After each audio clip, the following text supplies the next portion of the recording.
निवेदिता सराफ recipes मध्ये तुम्हा सगळ्यांचं खूप खूप स्वागत आहे। आज मी तुम्हाला शिकवणार आहे कणीस घालून केलेली पालकाची भाजी। या भाजीसाठी लागणार आपण साहित्य बघूया। 3 जुड्या पालक। पालक छान स्वच्छ धुवून निवडून त्याची पानं ठेवायची आहेत, कारण नंतर आपल्याला तो वाफवून वाटायचा आहे। 5 मक्याची कणसं। या भाजीमध्ये शक्यतो आपली पांढरी मक्याची कणसं घ्यावी, जी ह्या सीझन मध्ये मिळतात। त्याचबरोबर ती हिंग, मोहरी, हळद, तिखट, मीठ, आमचूर पावडर आणि 1 मोठा चमचा खसखस, 1 मोठा चमचा तीळ।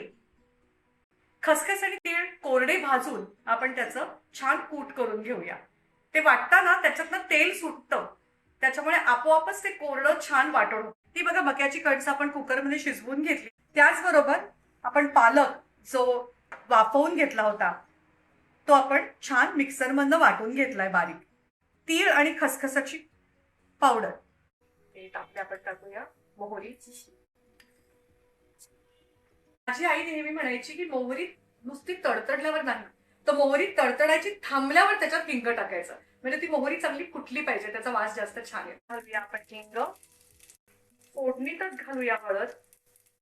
आता ह्याच्यात घालूया पालक, जरा सांभाळून घालायला हवा तो।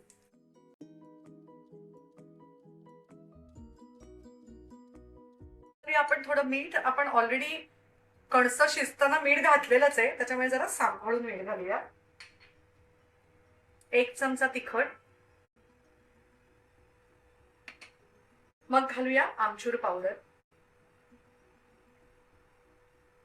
आता घालूया आपण हे तिळकूट जे करून ठेवलंय ना ते।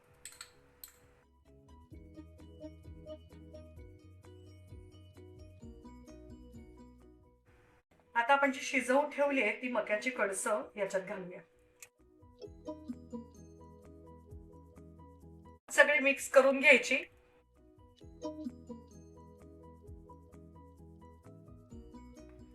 आता छान ती कणसं मिक्स झाली आहेत त्याच्यात। आता आपण थोडा वेळ झाकण ठेवून हे चांगलं उकळू देऊया। तही ही खूप घट्ट पण नाही, आमटी सारखी पातळ पण नाही, अशी थपथपीत अशी भाजी होते। पालकाबरोबरच अशाच प्रकारे मक्याची कणसं घालून तुम्ही हीच भाजी अळूची सुद्धा करू शकता। फक्त जेव्हा आपण अळूची भाजी करतो तेव्हा त्याच्यामध्ये चिंच आणि गूळ घालायचा।